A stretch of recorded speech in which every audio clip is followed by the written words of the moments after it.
अंकिता भंडारी को न्याय दिलाने में, सजा दिलाने में, 3 आरोपियों को उम्र कैद की सजा दिलाने में 3 साल लग गए। 3 साल इंतजार करना पड़ा अंकिता भंडारी के मम्मी पापा को और अंकिता सिस्टर को। उसके बाद आज फैसला आया है। क्या है मामला, सारा कुछ बताते हैं, बने रहिएगा आप चैनल। अंकिता भंडारी हत्याकांड के तीनों आरोपियों को उम्र कैद की सजा सुना दी गई है कोर्ट ने। क्या इस फैसले से उसके माँ बाप खुश हैं? बिल्कुल नहीं है।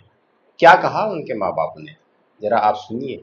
जो 3 साल इस केस को लग गए, अंकिता एक उत्तराखंड की सबकी बहन थी, सबकी बेटी थी। उसकी जिस तरीके से हत्या करके नहर में उसका शव फेंका था, उसके बाद खुद ही पुलकित आर्या रिपोर्ट लिखाता है कि ये गायब हो गई है।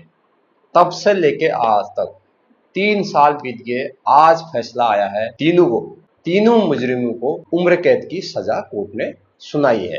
तो आखिर उसके माँ बाप क्यों खुश नहीं है, ये पूरा उत्तराखंड जानता है और ये पूरा देश जानता है।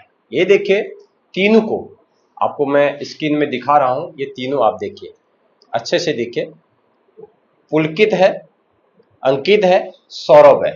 इन तीनों को उम्र कैद हो गई है। अब इस साफ तौर पर आपको दिखाई दे रहा होगा, ये 3 वही मुजरिम है जिसने अपनी उत्तराखंड की एक बेटी को जिस तरीके से होटल के रिसेप्शनिस्ट में रखकर उसके साथ वीआईपी को बुला के बहुत गलत काम करा और उसकी निर्मम हत्या करके उसके शव को नहर में फेंक दिया था। तो क्यों खुश नहीं है, आप ये सीधे तस्वीरों में देखिए। उनके मम्मी और ये उनके पापा है, ये अंकिता है जो हमारे बीच अभी इस वक्त है नहीं। ये प्रेस कॉन्फ्रेंस में बिल्कुल नाराज हैं और बिल्कुल ये कह रहे हैं कि अभी हमको ईश्वरीय न्याय नहीं मिला है। खुश नहीं है हम इस फैसले से, मगर थोड़ा बहुत खुश हैं, ऐसा उन्होंने बताया। आज मैं थोड़ा सा इस बहन के बारे में चर्चा करूंगा, करनी भी चाहिए, क्योंकि इस तरीके के जो दरिंदे होते हैं इस पर लगाम कसे, लगातार इस तरीके के जो भी कुकृत्य होते हैं हमारे देश में, हमारे उत्तराखंड में, हमारे हल्द्वानी में, कहीं पर भी इस पे लगाम लगे। 3 साल क्यों लगे इस केस को निपटाने में? आखिर उस वीआईपी का नाम क्यों नहीं अभी तक सामने आया है? तमाम यहाँ पर चर्चाएं भी हो रही हैं, लोग पूछ रहे हैं, आप भी पूछ रहे हैं कि वो वीआईपी को क्यों छुपाया जा रहा है। कौन है वो वीआईपी कि अंकिता नहीं रही हमारे बीच? कौन वो वीआईपी है? हमारे जो विपक्ष के, कांग्रेस के जो पूर्व मुख्यमंत्री हरीश रावत जी हैं, उन्होंने भी कहा है ईश्वरीय न्याय अभी बाकी है। उनके माँ बाप ने ये कहा कि हम इस फैसले से खुश नहीं हैं, हमें जो फैसला चाहिए था वो मिला नहीं। और उन्होंने ये भी कहा कि अभी भी उनको ये लगेगा, जिस हिसाब से उनको प्रेस कॉन्फ्रेंस में कहा, कि अभी अंकिता को ये लगेगा कि उनके हत्याकांडी आरोपी अभी भी जिंदा है। हालांकि ये तीनों, अंकित, पुलकित और सौरभ, जन्म भर जेल में रहेंगे। जब तक इनकी सांसें रहेंगी तब तक ये जेल में रहेंगे। उम्र कैद हो गई है, जब तक ये जिंदा रहेंगे, चाहे 50 साल रहे, 60 रहे, 70 रहे, 80 रहे या फिर 100 साल रहे।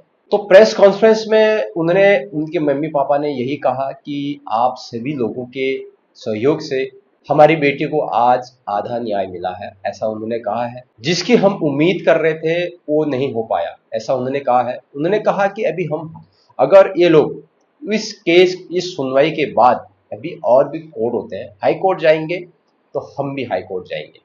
अभी कोर्ट जाने की बात कही है और उन्होंने ये भी कहा है कि जैसे अभी तक साथ दिया है पब्लिक ने, वैसे ही आप आगे को भी साथ दें, क्योंकि वो अर्जी लगाएंगे, वो इस सजा को कम करने की सोचेंगे। ऐसे दरिंदे अभी भी कोर्ट जाएंगे वो। उसके जवाब में अंकिता के मम्मी पापा ने यही कहा है कि हम भी कोर्ट जाएंगे। और बहुत से लोगों ने ये कहा कि ईश्वरीय नहीं मिला है हमको न्याय, आधा ही न्याय मिला है। जो हम लोग सोच रहे थे वो नहीं हुआ। चलो जैसा भी हुआ, अब उनको उम्र कैद हो गई है और उनके खिलाफ कठोर से कठोर कारावास की सजा सुनाई। उसके बाद उस पे किसी पे 5,000, किसी पे 20,000 ऐसा जुर्माना भी लगाया और अलग से सजा भी सुनाई। आजीवन कारावास के अलावा अलग से सजा भी सुनाई, किसी को 5 साल, किसी को 10 साल। और उनके परिजनों को 4 लाख रुपए देने का ऐलान करा है। चलो वो तो खैर एक आर्थिक स्थिति से, जिस तरह से वो जूझ रहे हैं उनके मम्मी पापा, ये कोर्ट कचहरी में ही चला जाएंगे पैसे। तो कोर्ट ने जो फैसला सुनाया है वो मैं आपको बता रहा हूँ। तो बहुत बड़ी खुशखबरी यहाँ पर उत्तराखंड से आ रही कि उनको आजीवन कारावास दिया। इससे और खुशखबरी होती अगर उनको कोई और सजा मिलती तो पूरा उत्तराखंड झूम उठता और आगे को भी लोग ऐसा करने में कतराते। मगर भारत का संविधान है, इसमें सालों लग जाते हैं। 3 साल लग गए एक छोटे से केस में। आरोप साबित हो गए, सबूत कम से कम 50 से ज्यादा सबूत, गवाह इकट्ठे हो गए। सब कुछ होने के बाद 3 साल इंतजार करना पड़ा न्याय दिलाने के लिए अंकिता भंडारी को। इस वक्त काफी मायूस है उनका परिवार। वो कुछ और चाहते थे मगर कोर्ट ने कुछ और सजा उनको सुनाई। धाराएं लगाई हैं 302 का, तमाम चीजें और उकसाने के भी मुकदमे वहां पर दर्ज लगे हैं। साथ देने के जो उनके साथी जो 2-3 और थे उनमें तमाम चीजें लगे हैं। और उनके चेहरे पे बिल्कुल ऐसा है कि मतलब वीडियो में जहां आ रहा है कि हाथ हिला रहे हैं कि जैसे उन्होंने कुछ करा ही नहीं है। ऐसे में अपराधियों के हौसले बुलंद होते हैं। तो कहीं ना कहीं मैं इस वीडियो के जरिए यही कहना चाहूंगा, उत्तराखंड की जो भी सरकार है, जो सेंट्रल गवर्नमेंट की सरकार है, इस तरह के केसों में सख्त सख्त सजा हो। जैसे बाहर गांव दुबई साइड और कंट्रियों में एकदम तुरंत ऑन द स्पॉट सजा होती है, सारे सबूत एकदम इकट्ठे होते हैं, उसी तरह की भारत में भी हो, उत्तराखंड में भी हो, ताकि आने वाला हर व्यक्ति ये सोचे कि भाई अगर मैं ये करूंगा तो मेरा ये अंत निश्चित है। ऐसे में तो हर कोई कांड करेगा। हल्द्वानी में तमाम कांड उसके बाद भी हो रहे हैं, संबंध के मामले, बहुत सारी चीजें यहाँ पर हो रही हैं, कोर्ट से बड़ी हो जा रहे हैं। पैसे के दाव पे सब कुछ चल रहा है। जिसके पास पैसा है वही कोर्ट भी जीत रहा है, वो कचहरी के मुकदमे भी जीत रहा है और उसी की बल्ले बल्ले भी हो रही है। और जिसके पास पैसा नहीं है वो दर दर भटक रहा है। जनता कितना दिन सहयोग करेगी, कितने दिन आंदोलन करेगी, कितने दिन क्या करेगी। चाहे वो नैनीताल वाला केस हो, उस्मान 75 साल में उसने जिस तरीके से कुकृत किया, उसके साथ क्या होगा। कब न्याय मिलेगा हमारी बहन बेटियों को, कब क्या होगा। कितने केस ऐसे पेंडिंग पड़े हुए हैं जो अभी इस वक्त विचाराधीन है, सुनवाई नहीं है। कितना भी आप लाख कोशिश कर लो, बारी ही नहीं आ रही है। क्यों नहीं बारी आ रही है, किसकी वजह से ये जो केस में जो सुनवाई हो रही है लेट क्यों हो रही है। तमाम केस ऐसे हैं, अंकिता भंडारी जैसे केस अभी बहुत सारे हजारों लाखों केस यहाँ पर पड़े हुए हैं। तो लगातार इस खबर पर हम बने रहेंगे। कुछ ना कुछ दिल में सुकून जरूर मिला होगा आप लोगों को भी, हमें भी बहुत अच्छा लगा आज यह फैसला सुन के कि जन्म भर जेल में सड़ेंगे। अब ये लोग क्या कोर्ट जाते हैं सजा कम करवाने के लिए या क्या होता है, ये आने वाला समय यहाँ पर बताएगा। उनके माँ बाप ने ज्यादा बातें नहीं करी क्योंकि उन्होंने ये कहा, क्योंकि उन्होंने कहा ना, हम जिस तरह से हमारा दर्द, हमारा पूरा परिवार टूट गया है, ऐसा उन्होंने बताया। एकदम मायूस दिखे वो, हमें भी अच्छा नहीं लगा। आपने भी वीडियो देखी होगी, उन्होंने कहा कि हमारा पूरा सब कुछ खत्म हो गया, पूरा परिवार बिखर गया, न कहाँ भूख है, कहाँ सोना है, कहाँ चैन है, क्या सोचा था क्या हो गया। दिल में जो दर्द है वो कभी जाएगा नहीं। उनकी एक दादी थी, उनका पिछले साल इंतकाल हो गया।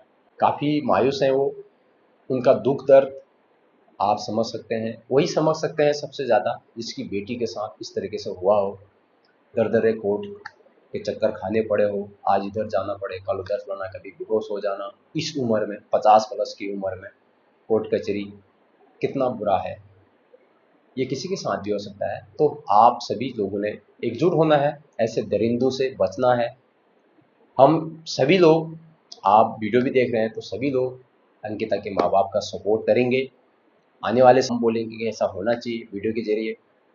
बीच में बहुत सारी चीज़ें आई थी कि अंकिता भंडारी का कुछ भी केस हो तो उसको दबाओ, ऐसा मामला भी आया था, हमारे पास भी आया था मामला कि आप उसके खिलाफ वीडियो नहीं बनाएं। तमाम वीडियो डिलीट करवा दी गई थी, ऊपर से दबाव था, बहुत सारी चीज़ें यहाँ पर थी।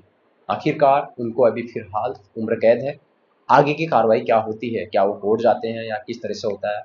हरीश रावत जी ने भी ये कहा कि अभी जो बड़ा मुर्गा जिसकी वजह से ये हुआ वो कौन था, अभी भी पर्दे के पीछे है, उसका खुलासा अभी हुआ नहीं है। छोटी सी जानकारी थी, वीडियो कैसी लगी जरूर बताइएगा। उस बहन को आज थोड़ा सा इंसाफ मिला। ओम शांति ओम, जहाँ भी है उसकी आत्मा को शांति मिले, हम यही प्रार्थना करते हैं। इसी के साथ वीडियो समाप्त करते हैं। वीडियो को ज़्यादा शेयर करें, कमेंट बॉक्स में ओम शांति ओम लिखें, अपनी राय जरूर लिखें। क्या सज़ा क्या होनी थी, आप क्या इस सज़ा से संतुष्ट हैं या नहीं हैं। चैनल में नए हो चैनल को जरूर सब्सक्राइब करेगा। मिलते हैं कुछ ऐसी नई जानकारी के साथ, तब तक के लिए बाय बाय। जय हिंद, वंदे मातरम, जय देवभूमि उत्तराखंड।